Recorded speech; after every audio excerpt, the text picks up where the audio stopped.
आपके भजन हमारे जीवन के अंदर भक्ति और मुक्ति की प्रति छाया बन जाए। कल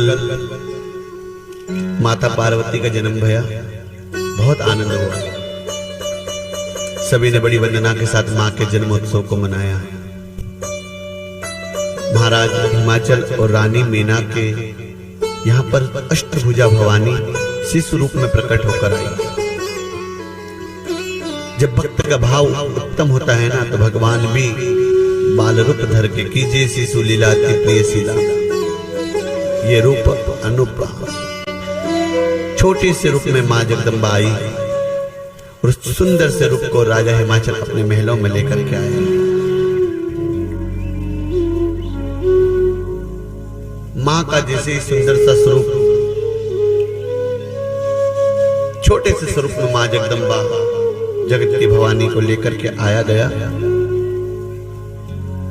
उसी समय नारद मुनि का आगमन हुआ। इस बिटिया के भविष्य का वर्णन करो, ये बिटिया का जीवन में आगे कैसा वर्णन होगा, ये क्या करेगी, क्या होगा। नारद जी ने देखा ये विश्व सुंदरी होगी। संपूर्ण विश्व में सबसे सुंदर अगर कोई है तो यही होगी। परम ज्ञानी, परम तपस्विनी, माता पिता का वैभव बढ़ाने वाली और जगत की माता रहेगी। इतना सुनकर राजा हिमाचल बड़े प्रसन्न तो हो गए, पर एक बात और है राजन, इसका होने वाला परमेश्वर जो होगा वो संसार का सबसे कुरूप होगा, भूतनाथ होगा, भूतेश्वर होगा। कुरूप का मन ये नहीं कुदरती कुरूप है, पर वो भस्म धारे रहेगा, गले में आभूषण नहीं, नाग की माला पहनेगा, डमरू वाला होगा, बड़ी जटाएं रखने वाला। इतना सुनते ही राजा हिमाचल और रानी मीना रो पड़े और तुम्हारी पुत्री उन्हीं के तप को करके उन्हें पाने का प्रयास करेगी। ठीक है। सती धीरे धीरे बड़ी हुई, छोटी सी पार्वती बड़ी होने लगी। मां पार्वती बड़ी होने लगी तो परम तपस्विनी बनने की दौड़ पर गई। जीवन में अपने आप को तापो, अपने आप को समझो, हमें क्या बनना है, क्या करना है। ये उम्र जो होती है ना, बाल्य अवस्था की उम्र, इस उम्र में हमें अपने आप का निर्माण करना है। विभिन्न क्षेत्रों में, किस क्षेत्र में हमें क्या करना है, किस क्षेत्र में पहुंचना है, किसमें हमारी रुचि है, उन सबको समझ करके अपने आप को उसमें से बाल्य अवस्था में ही ढाल लेना चाहिए। जब बाल्य अवस्था हो, जब अपने आप को ढाल लो। बड़े होने के बाद में विचार करने की गुंजाइश नहीं रहती मेरी भाई।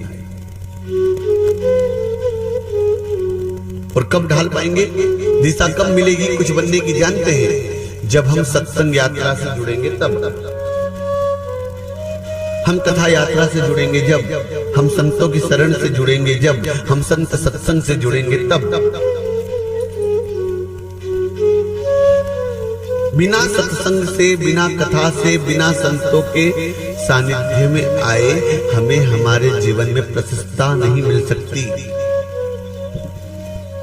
हमें मार्ग नहीं मिल सकता, हम प्रखंड नहीं हो सकते। कुछ भी चीज करने के लिए हमें सबसे पहले दिशा की ओर भागना पड़ेगा, और दिशा दिखाने का काम कौन कर सकता है? स्वयं संत जन या श्रीमन नारायण। तो भगवान नारायण स्वयं ना सके तो उन्होंने संतों का निर्माण करा है, उन्होंने संतों का निर्माण करा। और संत जन है ना, उनके वाचन से, उनकी कथाओं से, उनके साथ जुड़े रहने से जीवन में समृद्धि आती है, जीवन में सरलता आती है, व्यक्ति सशक्ति की ओर भागता है। बस एक उत्कृष्ट निर्माण अपने आप का हम करें, अपने आप को बनाएं। एक बात बताएं, बाल्य अवस्था ही है जिसमें हम अपने आप को तपा करके अपने आप को एक आभूषण में परिवर्तित कर सकते हैं। और आपके अंदर ही सब कुछ छुपा हुआ है।